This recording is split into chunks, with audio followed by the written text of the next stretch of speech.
ಮುಂದಿನ ದಿನಗಳಲ್ಲಿ ಅವರಿಗೆ ರಾಜಕೀಯವಾಗಿ ಒಳ್ಳೆ ಭವಿಷ್ಯ ಇದೆ ಅಂತೇಳಿ ನಾನು ಈ ಸಂದರ್ಭದಲ್ಲಿ ಹೇಳೋದಕ್ಕೆ ಇಚ್ಛೆ ಪಡ್ತಾ ಇದ್ದೇನೆ. ಮುಂದಿನ ದಿನಗಳಲ್ಲಿ ಅವರಿಗೆ ರಾಜಕೀಯವಾಗಿ ಒಳ್ಳೆ ಭವಿಷ್ಯ ಇದೆ ಅಂತೇಳಿ ನಾನು ಈ ಸಂದರ್ಭದಲ್ಲಿ ಹೇಳೋದಕ್ಕೆ ಇಚ್ಛೆ ಪಡ್ತಾ ಇದ್ದೇನೆ. ನಮ್ಮೆಲ್ಲರ ಅಭಿಮಾನಿ,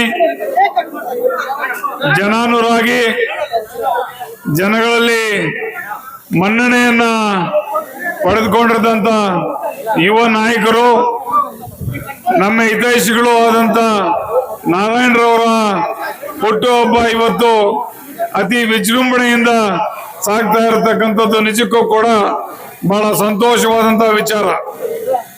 ಬಂಧುಗಳೇ, ನೀವೆಲ್ಲ ಕೂಡ ಇಷ್ಟೊಂದು ಜನ ಸೇರಿ ಅಭೂತಪೂರ್ವವಾಗಿ ಅವರ ಹುಟ್ಟುಹಬ್ಬವನ್ನು ಆಚರಿಸ್ತಾ ಇದ್ದೀರಿ ಅಂದ್ರೆ ಅವರು ನಿಮ್ಮ ಮನಸ್ಸಿನಲ್ಲಿ ಎಂತ ಒಳ್ಳೆಯ ಜಾಗವನ್ನ ಪಡೆದುಕೊಂಡಿದ್ದಾರೆ ಅಂತೇಳಿ ನಮಗೆಲ್ಲ ಗೊತ್ತಾಗ್ತದೆ.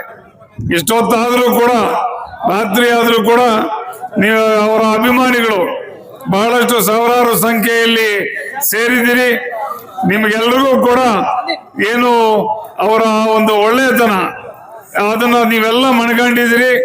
ಮುಂದಿನ ದಿನಗಳಲ್ಲಿ ಅವರಿಗೆ ರಾಜಕೀಯವಾಗಿ ಒಳ್ಳೆ ಭವಿಷ್ಯ ಇದೆ ಅಂತೇಳಿ ನಾನು ಈ ಸಂದರ್ಭದಲ್ಲಿ ಹೇಳೋದಕ್ಕೆ ಇಚ್ಛೆ ಪಡ್ತಾ ಇದ್ದೇನೆ.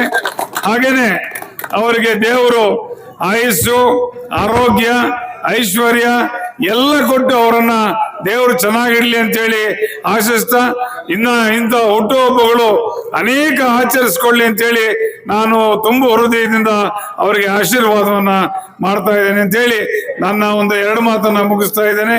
ಜೈ ಹಿಂದ್, ಜೈ ಕರ್ನಾಟಕ.